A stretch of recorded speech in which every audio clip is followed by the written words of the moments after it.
بسم اللہ الرحمن الرحیم۔ السلام علیکم، میں سمیع ابراہیم ہوں اور آپ دیکھ رہے ہیں ہمارا یوٹیوب اور فیس بک چینل۔ اہم ڈیولپمنٹس ہیں۔ سپریم کورٹ آف پاکستان نے ایک موقع فراہم کیا ہے عمران خان صاحب کو کہ وہ عدالت میں پیش ہو کر اپنا نقطہ نظر بیان کریں۔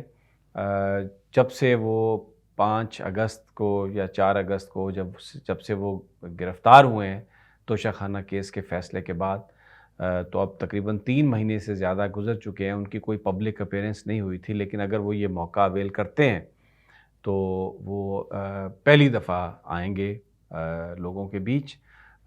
کیا موقع، کیوں دیا گیا موقع، اس پر بات بھی ہو رہی ہے کہ اس کے کیا مقاصد ہو سکتے ہیں، اس پر میں بات کروں گا۔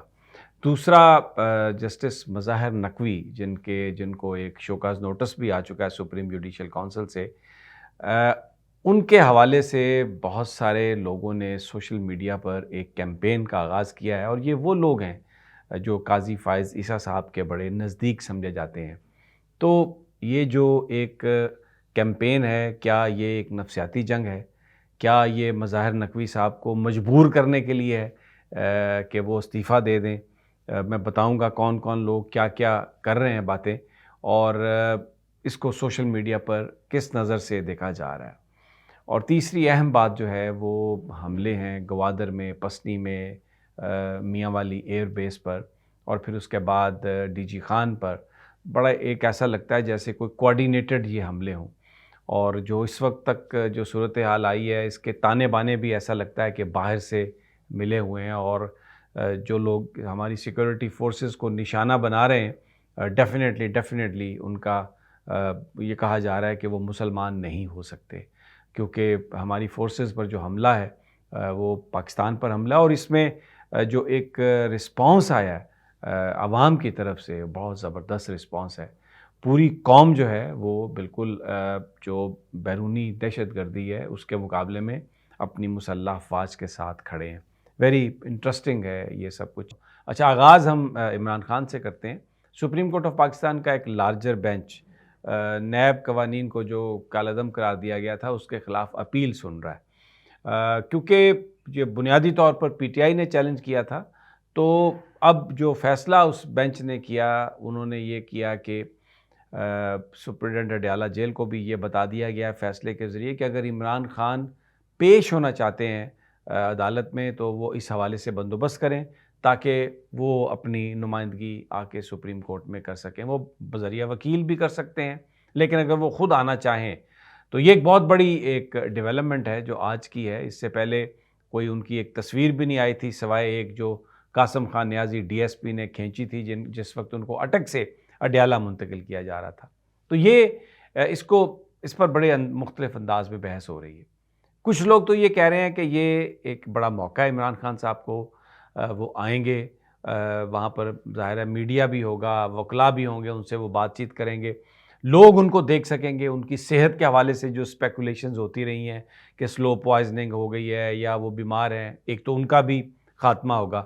پھر ان کی جو اپنی اوپینین ہے مختلف حوالوں سے جب ان سے بات کی جائے گی تو وہ بیان کریں گے، تو دیکھا جائے گا کہ ماضی کا سٹانس کیا تھا اور اب کیا وہ سٹانس لے رہے ہیں۔ کیا وہ جو دوسری سیاسی جماعتیں ہیں ان کے ساتھ الیکشنز کے معاملے پر مل کر بیٹھ کر کوئی بات کرنے کے لیے تیار ہیں؟ ایک تو یہ ہو سکتا ہے۔ لیکن کچھ لوگ جو سارکاسٹکلی یہ بات کر رہے ہیں کہ یہ قاضی فائز عیسیٰ صاحب کے خلاف، کیونکہ صدر صاحب نے ریفرنس بھیجا تھا اور وزیر اعظم کی ریکمنڈیشن پر ان کی طرف سے آیا تھا، اور صدر صاحب نے کہا بھی کہ وزیر اعظم نے بھیجا ریفرنس تو میں نے اس کو آگے بھیج دیا۔ اچھا، اب عمران خان صاحب بھی یہ کہہ چکے ہیں کہ یہ ریفرنس انہوں نے نہیں بنایا تھا، تو شاید اس کا یہ بھی ایک مطلب ہو کہ اس کے حوالے سے بھی ایک سوال ہوگا۔ ڈیفینیٹلی جو لوگ قاضی فائز عیسیٰ صاحب کے ساتھ ہیں، وہ جو وی لاگرز ہیں اور ایک پورا گروپ ہے میڈیا میں جو قاضی فائز عیسیٰ صاحب کے بڑا قریب، جسے ہم خیال گروپ کہا جاتا ہے، تو وہ یہ سوال کریں گے کہ آپ کیا کہتے ہیں ریفرنس کے بارے میں۔ تو اگر عمران خان صاحب نے پھر یہ کہا کہ یہ جو ریفرنس ہے یہ تو کہیں سے آیا تھا، کسی اور نے بنایا تھا، لامنسٹ نے بنایا تھا، تو اس میں پھر آگے بہت ساری چیزیں ہو سکتی ہیں، کیونکہ قاضی فائز عیسیٰ صاحب جو فیض آباد کیس کے حوالے سے جو ریویو واپسی کی جو درخواستیں تھیں، تو وہ اس پر ہر فریق سے یہ پوچھتے رہے کہ یہ آپ کو کس نے کہا تھا کہ آپ ریویو فائل کریں، اور اب کون کہہ رہا ہے کہ آپ ریویو واپس لے لیں؟ تو وہ جو ایک کورٹ کی جو کیوریوسٹی ہے قاضی فائز عیسیٰ صاحب کی، وہ اپنی جگہ موجود ہے. تو ہو سکتا ہے اس حوالے سے بھی کوئی گفتگو کرانا مقصود ہو، یا پھر ایک اور بھی چیز کہی جا رہی ہے سوشل میڈیا پر کہ قاضی فائز عیسیٰ صاحب یہ بتانا چاہتے ہیں کہ دیکھیں کل آپ نے مجھے نکالنے کی بات کی تھی اور آج ایک کلائنٹ کی حیثیت سے آپ میرے سامنے کھڑے ہیں. کچھ بھی ہو سکتا ہے. یہ میں آپ کو وہ باتیں بتا رہا ہوں جو سوشل میڈیا پر آ رہی ہیں. میں یہ نہیں کہہ سکتا کہ ایکچولی یہ بات ہے، but it will be very interesting کہ کیا ہوتا ہے. عمران خان صاحب آتے ہیں اور آ کر کس طرح سے ان کا کنڈکٹ کیا ہے، باتیں کیا کرتے ہیں. بہت ہی ویری انٹرسٹنگ یہ سب کچھ ہوگا. دوسرا، مظاہر نقوی صاحب کے حوالے سے بڑی انٹرسٹنگ باتیں ہیں. کچھ ہمارے وی لاگرز ہیں جو بڑے قریب سمجھے جاتے ہیں قاضی فائز عیسیٰ صاحب کے، ہم خیال گروپ ہے. انہوں نے یہ کہنا شروع کر دیا جی کہ مظاہر نقوی صاحب نے استعفیٰ دینے کا فیصلہ کر لیا. حالانکہ میرے ان کے کچھ قریبی ذرائع سے بات ہوئی ہے تو وہ اس پر ہنس رہے تھے. انہوں نے کہا کہ جو مرضی ہو جائے قاضی فائز جو مظاہر نقوی صاحب ہیں کبھی وہ استعفیٰ نہیں دیں گے، اس لیے کہ انہوں نے کچھ غلط کیا ہی نہیں. اور پھر یہ جو دو تین باتیں ہیں، مثلا جسٹس طارق مسعود کی جو رپورٹ ہے سردار طارق کی، اس میں کچھ بھی نہیں ہے.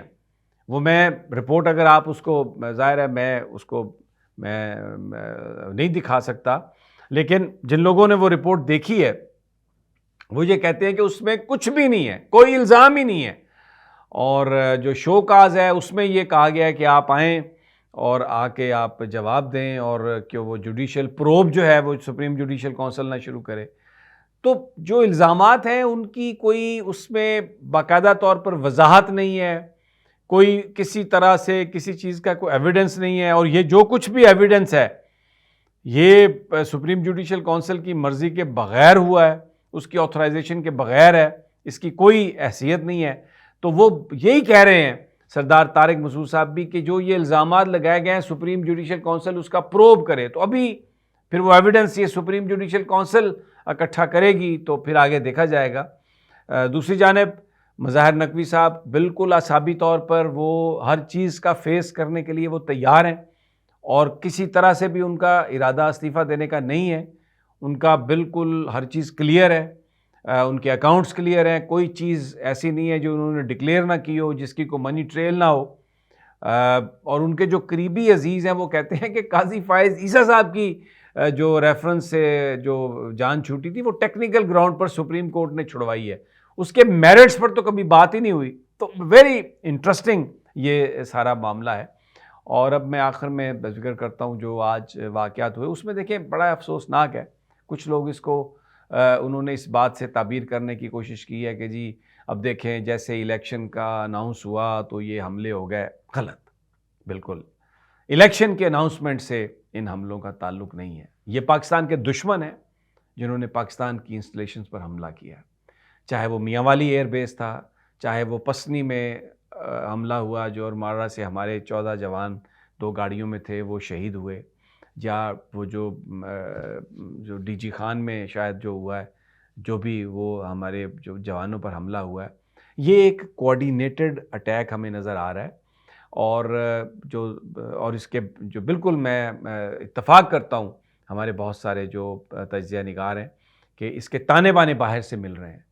اور دیکھیں یہ بڑا اہم یہ معاملہ ہے. اگر کوئی ہماری فورسز پر حملہ کرتا ہے، ہماری فوج پر حملہ کرتا ہے، ہماری انسٹالیشنز پر حملہ کرتا ہے، کوئی بھی بیرونی طاقت، اب جیسے یہ حملے ہوئے ہیں ہمارے ٹروپس جو جا رہے تھے ان کو فائرنگ کر کے شہید کیا گیا، تو یہ دشمن ہے. اور ہمیں سب کو متحد ہو کر اس دشمن کا مقابلہ کرنا ہے جو ہمارے جوانوں پر جو حملہ آور ہو رہا ہے، جو ہماری فوج پر حملہ آور ہو رہا ہے. غلط ہے. اس کو الیکشن سے جوڑنا یا کچھ اور کوئی اس سے نتیجہ اخذ کرنا میرا خیال ہے یہ ٹھیک نہیں ہے، یہ غلط ہے، یہ نامناسب ہے. اجازت دیجیے اگلی ویڈیو تک. اللہ نگہبان.